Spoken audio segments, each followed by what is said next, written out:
ابو جہل کے بارے میں کہا گیا ہے کہ وہ رات کو چھپ کر حضرت محمد صلی اللہ علیہ وسلم کی قرأت سننے کے لیے آیا۔ اسی طرح ابو سفیان ابن سحر اور اخنس بن شریق بھی قرأت سننے کے لیے آئے۔ ایک کو دوسرے کی خبر نہ تھی۔ صبح تک تینوں چھپ کر حضرت محمد صلی اللہ علیہ وسلم سے قرآن سنتے رہے۔ دن کا اجالا ہونے لگا تو واپسی میں ایک سنگم پر تینوں کی ملاقات ہو گئی۔ ایک نے دوسرے سے کہا کہ تم کیسے آئے تھے؟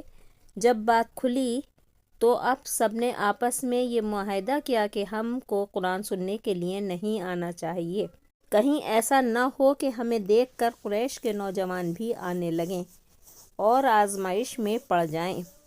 جب دوسری رات آئی تو ہر ایک نے یہی گمان کیا کہ وہ دونوں تو نہیں آئے ہوں گے، چلو قرآن سن لیں۔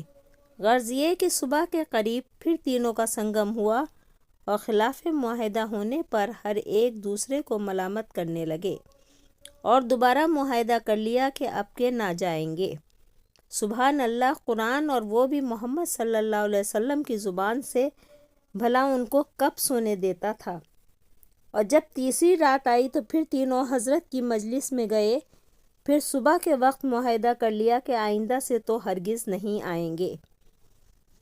اب اخنس بن شریق اور ابی سفیان بن حرب کے پاس آیا اور کہنے لگا تمہاری کیا رائے ہے؟ تم نے محمد صلی اللہ علیہ وسلم سے جو قرآن سنا اس کے بارے میں کیا کہتے ہو؟ ابو سفیان کہنے لگا خدا کی قسم، میں نے جو باتیں سنی ہیں ان کو خوب پہچانتا ہوں اور اس کا جو مطلب ہے اس کو بھی جانتا ہوں، لیکن بعض ایسی باتیں سنی ہیں جن کا مقصد اور معنی نہ سمجھ سکا۔ تو اخنس نے کہا خدا کی قسم میری بھی یہی حالت ہے۔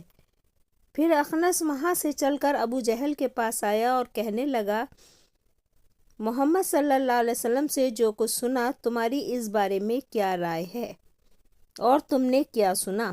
تو ابو جہل نے کہا کہ ہم اور بنو عبد مناف مقام شرف کے حاصل کرنے میں ہمیشہ دست و گریباں رہے ہیں۔ انہوں نے دعوتیں کی تو ہم نے بھی کی، انہوں نے خیر و سخاوت کی تو ہم نے بھی کی، حتیٰ کہ ہم تو پاؤں جوڑے بیٹھے رہے اور وہ کہنے لگے کہ ہمارے پاس خدا کا ایک پیغمبر ہے، اس پر آسمان سے وحی اترتی ہے، تو اب ہم یہ بات کہاں سے لائیں؟ خدا کی قسم ہم اس پر ایمان نہیں لائیں گے اور اس کی پیغمبری کی تصدیق نہیں کریں گے۔ اخنس یہ سن کر چلا گیا، افسوس کہ حق کو حق سمجھ کر بھی ایمان نہ لائے اور یوں ہی جھوٹی چودراہٹ کے تحفظ میں جہنم کی آگ کا سودا کر بیٹھے۔ ان میں ابو سفیان کا اسلام ثابت ہے۔